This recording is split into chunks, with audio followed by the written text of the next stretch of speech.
You might know this concept, but I want you to explain in a very simple manner, and that is something personal to you or you can relate with. Supposingly you get your salary, and that was supposingly 50,000 rupees. You pay the rent, groceries, and the bills. That left you with 20,000 rupees. But there might be things that might be needed for your keep your life running. Supposingly a bike repair, a laptop repair, and that might cost you another 5,000 rupees. At the end, you are left with 15,000 rupees. And that's the free cash flow. You can do whatever you want to. You can keep it for the future, or you can just spend it on your vacation or any kind of things. And similar is in the businesses.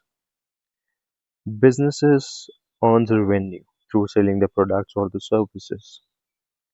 But when they pay the expenses, they are left with some kind of money.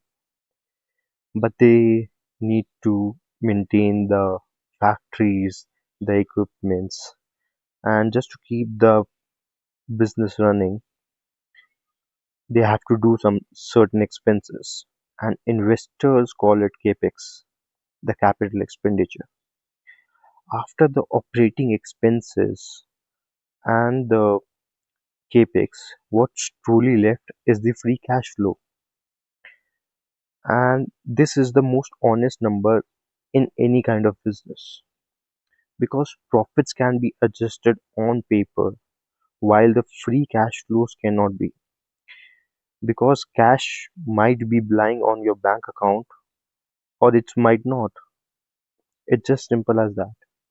And a strong cash flow business is a healthy business.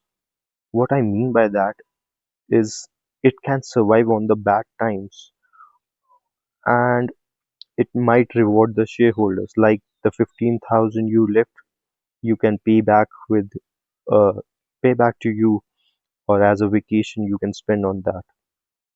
So without borrowing from anyone, it can just help you.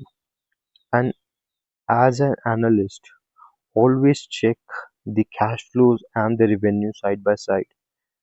Don't just stick to the profits.